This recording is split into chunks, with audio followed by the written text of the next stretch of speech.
Halo Kakak Sodi. Halo Faiz, halo Tribuners. Jadi ya, bagaimana kabarnya Sulsel hari ini Kak? Nah, tentu di Sulsel seharian ini banyak kegiatan dan peristiwa yang terjadi. Tentu kita akan merangkum beberapa berita yang menarik. Nah, yang pertama itu datang dari Sulsel bagian selatan, tepatnya di Kabupaten Jeneponto. Nah, Jeneponto ini yang dijuluki sebagai Bumi Toratea masih menjadi kabupaten termiskin di Sulawesi Selatan. Jeneponto berada di peringkat 2 dengan angka kemiskinan itu untuk di tahun 2023 13,7%. Nah, data ini berdasarkan data Badan Pusat Statistik atau BPS di tahun 2023. Nah, angka ini sebenarnya sudah menurun dibandingkan tahun 2022 yang angka kemiskinan di Jeneponto itu sekitar 13,73%. Namun meski berkurang, tetapi belum mampu meningkatkan ataupun menurunkan ranking Jeneponto terkait daerah termiskin, karena Jeneponto sekarang ini masih hanya unggul dari Pangkep yang merupakan kabupaten termiskin di Sulawesi Selatan dengan angka sekitar 13, sekian persen juga. Nah, ternyata di balik dari angka kemiskinan yang tinggi di Jeneponto ini dipengaruhi oleh sektor pertanian. Nah, di sektor pertanian ini katanya di tahun 2022 alami masalah karena kekeringan akibat dari irigasi yang kurang bagus, dan kebanyakan ternyata warga Jeneponto 40% kemiskinan itu bekerja sebagai petani. Bergantung ke petani di Kak. Ini bergantung kepada petani, dan tentu ini yang saat ini dicari solusinya oleh pemerintah Kabupaten Jeneponto, apalagi dari BPS Jeneponto sendiri sudah men-sharing data yang real dan bisa mereka pertanggungjawabkan untuk dicarikan solusinya bersama dengan pemerintah Kabupaten Jeneponto.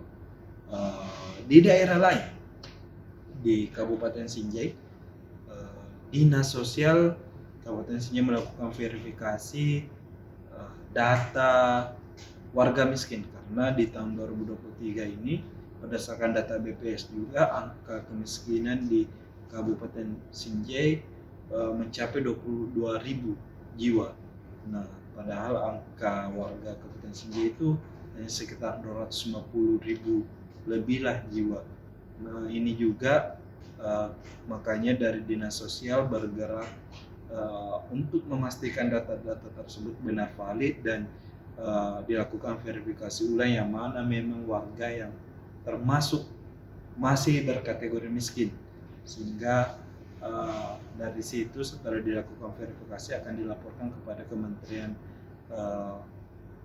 Kementerian PMK untuk di-store datanya dan dilakukan langkah-langkah untuk pengentasan kemiskinan di Kabupaten Sinjai. Selain itu, kita bergeser di Kabupaten Goa. Pemerintah Kabupaten Goa mendapat penghargaan dari Bank Indonesia perwakilan Sulawesi Selatan. Penghargaan diberikan karena pemerintah Kabupaten Goa di bawah kepemimpinan Bupati Goa Adnan Pertaisan dan Wakil Bupati Goa Abdul Rauf Malagani meraih juara pertama dalam kategori digitalisasi dalam pembayaran pajak. Jadi pemerintah Kabupaten Goa mereka sangat cepat dalam melakukan akselerasi pembayaran pajak untuk warganya. Jadi rata-rata sekarang ataupun sebagian besar sekarang warga Goa mulai membayar pajak menggunakan uang digital atau bisa juga menggunakan QRIS. Nah, selain itu kita bergeser lagi ke Pangkep. Di Pangkep ada kegiatan dari Balai BBPFP Pangkep atau Balai Pelatihan Produktivitas dan Vokasi juga. Vokasi Pangkep ini melakukan uji kompetensi kepada peserta pelatihan program pariwisata kejuruan barista, di mana ada peserta 16 peserta yang mengikuti kegiatan tersebut. Tujuannya adalah untuk mengukur kemampuan para calon barista ini setelah mendapat pelajaran kurang lebih 140 jam pelajaran. Nah,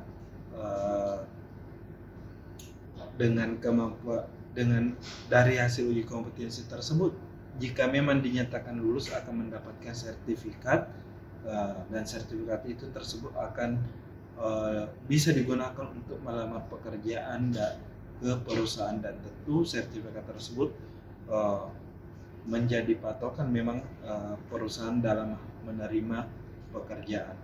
Kemudian kita bergeser ke tetangganya Pangkep di Kabupaten Maros.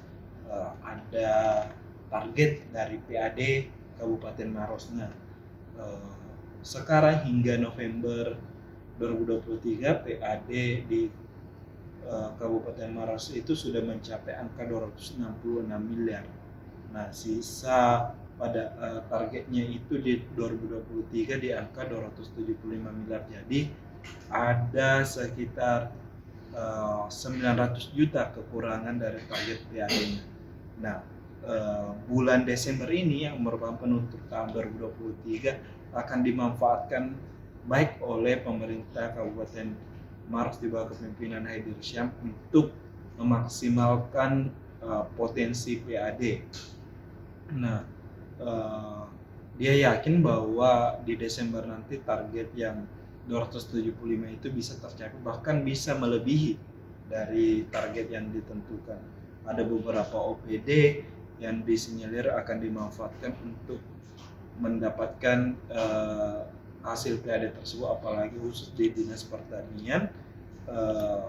Angka PAD-nya itu baru persentasenya di angka 55%, dan beberapa OPD lain juga sudah ada 70% dan 90%. Tentu ini semua akan dimanfaatkan untuk pendanaan ataupun sumber pendapatan asli daerah di Kabupaten Maros. Begitu Pak Ais. Oke. Terima kasih Kak.